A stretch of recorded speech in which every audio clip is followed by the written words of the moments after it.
変わりたいとは思ってるけどやる気は出ない。資格は取りたい。でもやる気が出ない。こんなことを思っている方に見ていただきたいです。はい、皆さんこんにちは。なりきり読書チャンネルの京介です。今回の登場人物と紹介本はこちらになっています。この動画では、この登場人物の悩みに対して、この本に書かれている重要な3つのポイントを適用して、登場人物の悩みを解決していく動画になっています。皆さんはこの登場人物になりきって考えてみてください。今回紹介するのはこの本ですね。脳神経外科医の菅原道人さんが書いたすぐやる脳という本です。新しいこととかちょっと難しいことに挑戦しようとしたときに、これちょっとやりたくないなって思うときないですか？私の場合は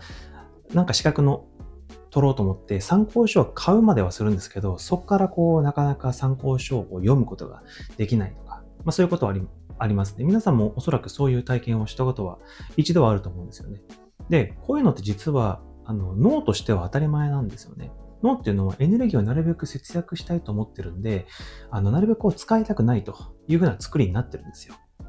なので、非常に脳は賢いんですよね。ただ、この状態でじゃあずっといるかというと、皆さんもう全員怠けてしまって何もしなくなっちゃうということになってしまうので、それじゃあかんということなので、ちゃんとそこは脳をですね、切り替えられるようになってるんですね。じゃあどう切り替えるかっていうと、ある物質を出すことで脳がカッと切り替わるということなんです。それがこちらのドーパミンというものです。皆さんもドーパミン出てきたぞとかって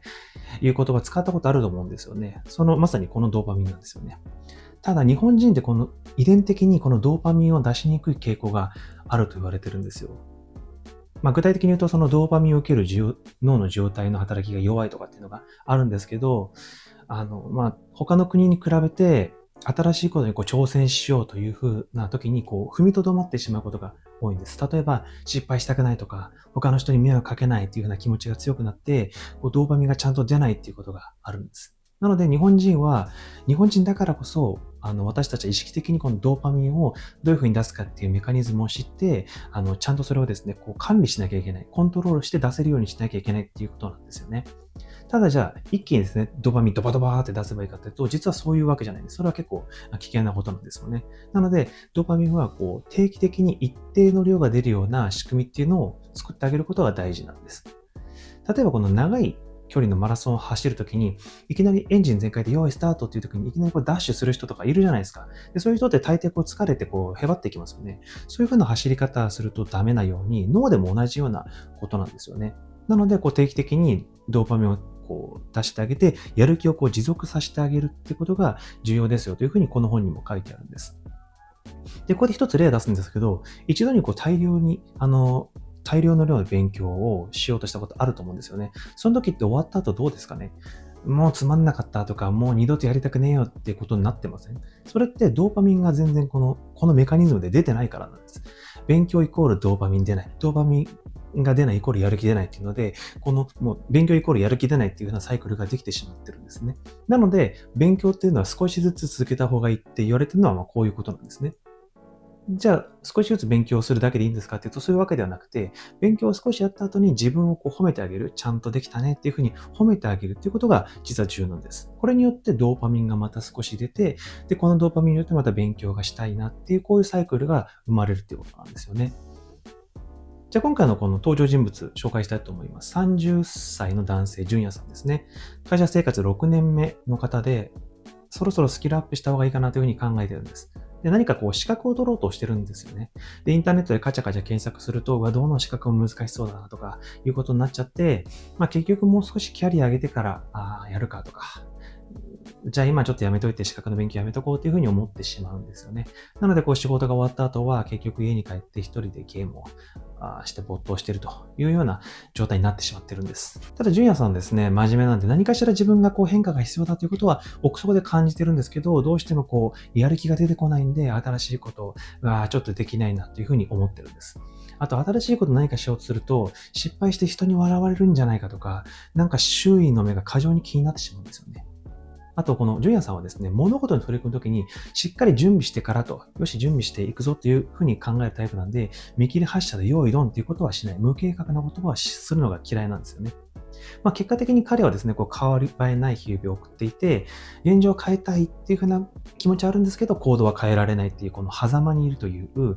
中で葛藤しているという状況なんですね。なので、このジュニアさんの目的を日々のルーティンを変え、もっと充実した時間を過ごすために新しい習慣を始めたいというふうに設定しました。で、これから本の紹介するんですが、その中の3つの重要なポイントに絞って、このジュニアさんの目的を叶えていきたいと思います。1つ目がですね、周りは気にせず自分で動機を決めるということなんですよね。ジュニアさんは新しいことに調整するときに他人の目とか反応を気にしがちなんですよね。これは私もそうなんですけど、もうほとんどの日本人に当てはまってんじゃないかなというふうに思います。で、なぜその他人の目とかが気になるかっていうと、他人に結局褒められたいからなんですよ。新しいことして他人に褒められたい。他人から認められたいっていうことが、起因してるんですね。これ少し難しい言葉で言うと、外発的動機っていうふうに言うんですよ。これ他人からの評価で自分のモチベーションを上げるということなんですね。はい。これが外発的動機という言葉なんです。ただこれって、短期間でやる気を引き出すときには効果的なんですけど、長期的に何か目指そうっていうときには結構限界があるんですね。プラス、周囲の目が気になって周りの期待に応えようっていう風にするんで、プレッシャーをすごい感じますよね。あとは、本当に自分のやりたいことなんだっけっていうのが見えにくくなってしまうってことで、実は外発的動機っていうのはそんなにですね、いいものじゃないんですよ。じゃあ何がいいかっていうと、内発的動機ってこっちのがいいんですね。これは自分がやりたいっていう内からの気持ちで出てるものなんですね。これは自分にとって絶対重要だとか、これやると自分が成長できるっていうふうに自分に言い聞かせて作った動機なんで、他人の目が基本的に気にならないんですね。なので自分がやりたいことに集中できるということなんです。なので、この外発的動機よりも、この内発的動機っていうのは、持続しやすい。そして他人の目が気にならないので、自分の気持ちでコントロールできるっていう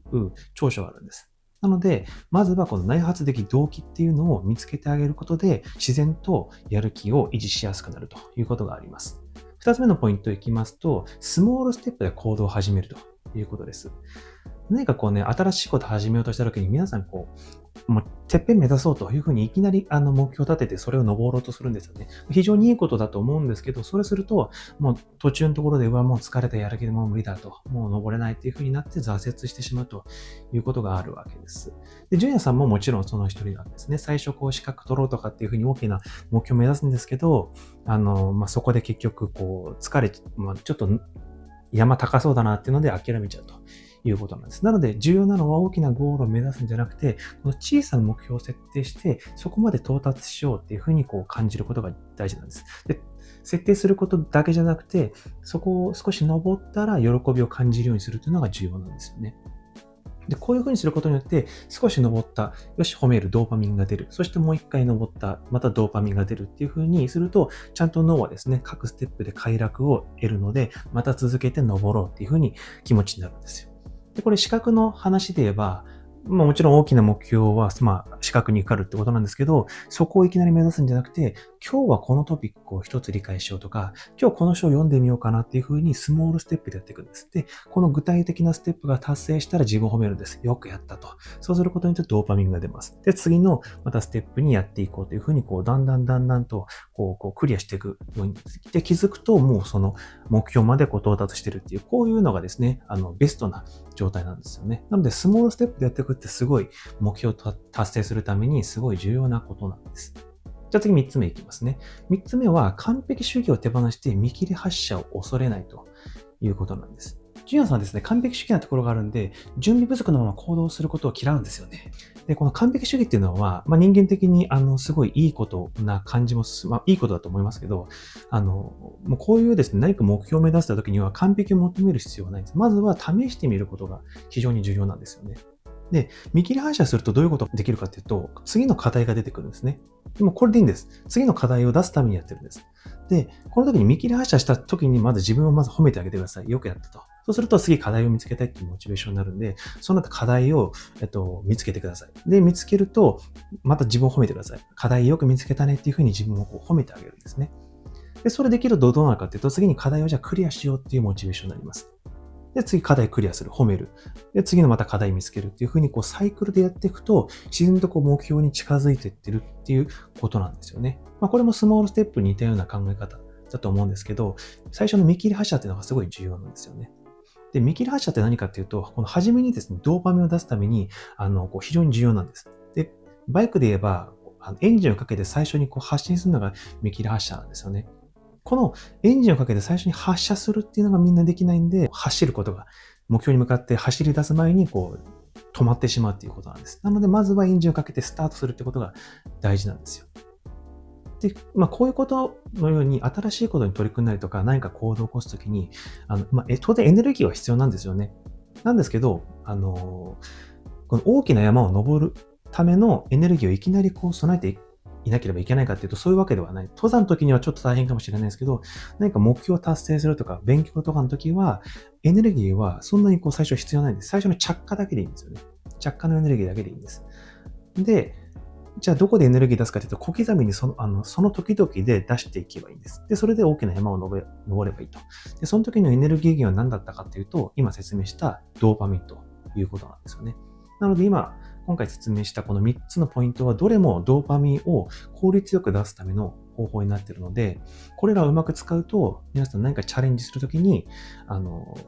挫折しないで、ちゃんとですね、目標まで到達できると思うので、これはぜひですね、チャレンジしていただきたいなというふうに思います。はい、なりきり読書チャンネルいかがでしたでしょうか？